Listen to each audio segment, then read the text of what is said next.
Oke baik, Assalamualaikum warahmatullahi wabarakatuh. Perkenalkan nama saya Aris Wahyudi.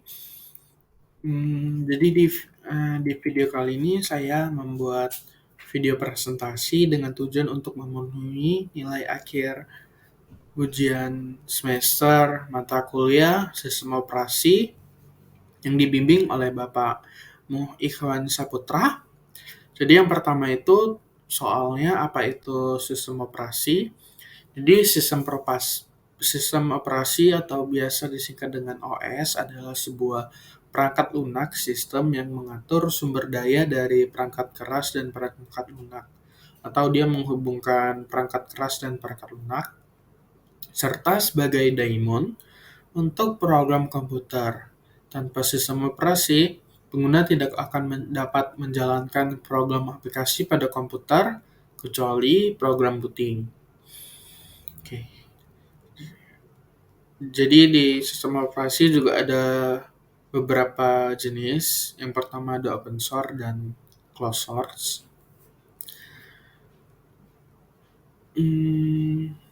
Jadi untuk nomor 2 sebutkan apa karakteristik dari sistem operasi open source dan closed source. Yang pertama ada open source. Sesuai dengan namanya, open source berarti kodenya itu dapat diakses, diubah, dimodifikasi oleh siapa saja. Kemudian dia gratis. Yang kemudian untuk komunitasnya sendiri biasanya pengembangnya lebih aktif karena mereka dapat langsung source code-nya. Yang keempat, keamanan. Untuk keamanannya sendiri biasanya celah keamanan lebih tinggi karena karena bisa diakses oleh siapa saja, jadi banyak tuh bug-bug yang bisa mereka tahu nih. Misalnya contohnya ada bug untuk malware. Nah, ya udah jadi lebih gampang karena mereka tahu source code penuhnya. Kemudian untuk stabilitasnya mungkin kurang stabil dibanding closed source. Ya, karena tentu saja closed source itu pasti mereka sudah punya produk sendiri.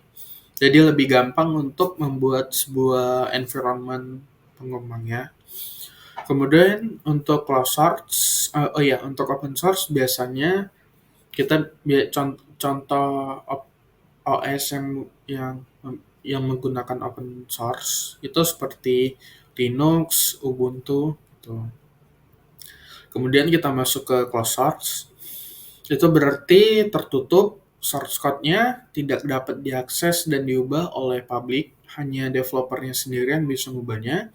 Kemudian dia sudah dipastikan berbayar.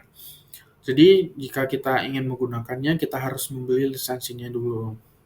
Untuk dukungannya, kalau sebelumnya open source itu dibangun oleh komunitas, maka di closed source itu didukung oleh developer resminya sendiri.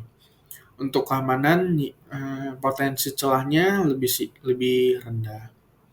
Untuk stabilitasnya biasanya lebih stabil dibanding open source. Oke, yang ketiga gambarkan skema dasar sistem operasi.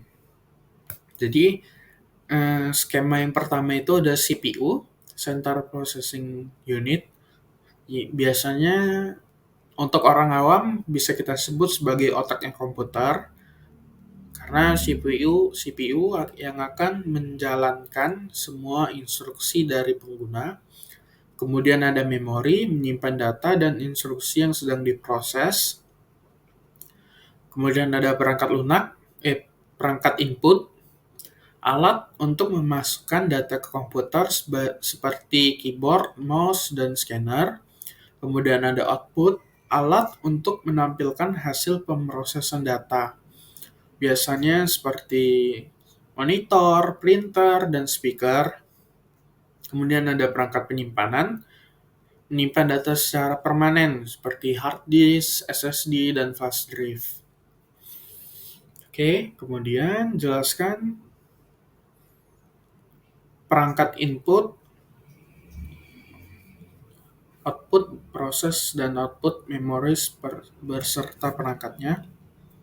Mirip seperti yang tadi, jadi ada perangkat input, Itu ada keyboard, mouse, scanner, webcam, mikrofon, kemudian ada proses itu seperti CPU, RAM, perangkat output, ada monitor, printer, speaker, proyektor. Untuk memori itu ada hard disk, SSD, flash drive, dan RAM. Kemudian masuk ke jelaskan langkah menginstal Windows 10 atau Ubuntu 22. Jadi di sini saya memilih untuk menggunakan Windows 10.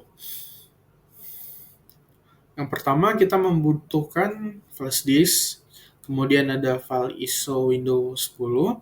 Kita bisa downloadnya di Google, kemudian software Rufus untuk membuat USB.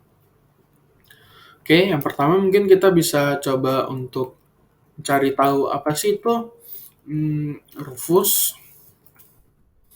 Jadi Rufus itu adalah sebuah perangkat lunak yang digunakan untuk membuat dari IMG, OS-nya dari IMG jadi bootable.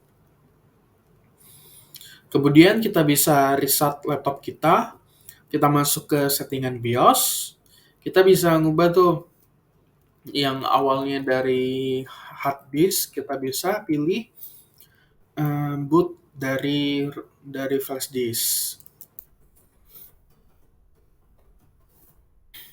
Oke. Seperti ini, kemudian kita bisa lanjutkan. Nah, ini pilihnya kan pilih bootnya. Kita pilih flash disk, kemudian kita simpan dan restart komputernya. Biasanya jika bootable-nya sesuai dengan komputer kita, maka kita akan masuk ke window installation. Di installation ini kita disuruh untuk istilahnya untuk menginputkan beberapa option seperti bahasa, tanggal, dan keyboard input. Nah, kemudian kita bisa lanjut aja.